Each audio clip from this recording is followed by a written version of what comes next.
Now some surprising news. A new report claims that cholesterol doesn't actually cause heart disease. A review of research involving nearly 70,000 people suggests there is actually no association between what's traditionally been considered bad cholesterol and deaths in the over 60s. But the research has been criticised by some academics who've questioned its balance. We'll talk now to one of the men behind this report, the cardiologist Aseem Malhotra. Hang on a minute, first of all. We always hear about the link between cholesterol and heart disease, and now you're saying actually cholesterol is good for you. Well, I think the first thing to say, Isabel, is what many people don't realise is cholesterol is one of the most vital molecules in the body. We produce it through the liver, and it's important for things like maintaining the integrity of cell membranes, for hormone production, for brain development, and even in the immune system. So the thought that we could just strip this out of the body through cholesterol-lowering foods or drugs and this not having an adverse effect really is bad science. But what we've specifically looked at in this research is looking at people with the so-called LDL or bad cholesterol, and that association in people over the age of 60, and whether it's associated with premature death from cardiovascular disease and overall death. And what we found is there isn't an association, and actually it may well be protective. So have there just been scaremongering from medical authorities? Well, I mean, the NHS, for example, have been saying for forever that bad cholesterol would lead to heart disease. Well, I think there's a more nuanced approach to it. I think cholesterol is involved in cardiovascular disease, but not in the way we normally think about it. And it's about how does cholesterol fit into inflammation, which is what actually ultimately damages coronary arteries. So we need to think about it a bit differently.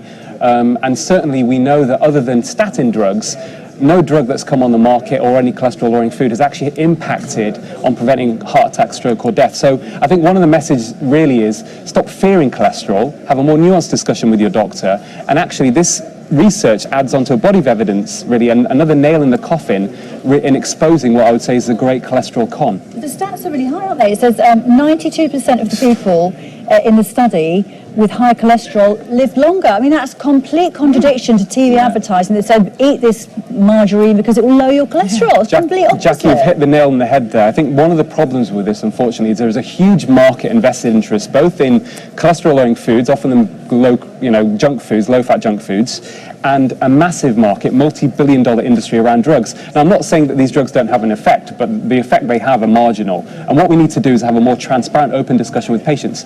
The good part of all of this is the alternative for many people actually is focusing on what is the real precursor to many chronic diseases, including heart disease, and that's insulin resistance.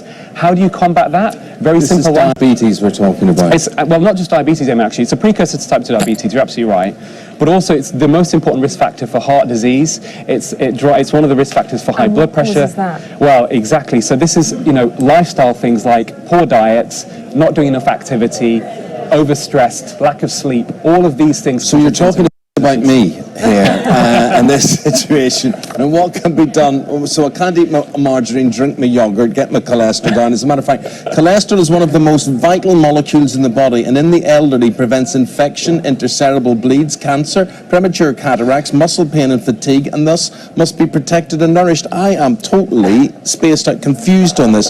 So what should someone like me now be doing? I think what you need to do is focus on things that we know are going to benefit you, that aren't going to cause you harm, and that's the right kind of diet, which includes things like nuts and olive oil and healthy fats. That's and what butter, I have every morning. People that come in the bacon sandwiches and things like this, nuts and olive oil, that's me every morning. Every morning. Keep moving, don't sit for prolonged periods. I know that's not easy, obviously, in your job, but get up every 45 minutes, even if you can. On the crutches. We saw and also you have a have good meat-free sleep. breakfast this morning, didn't we? We saw you have your meat-free breakfast. It was less meat than normal. It was a bacon sandwich. Yeah, I was just keeping the cholesterol up. Yeah, good.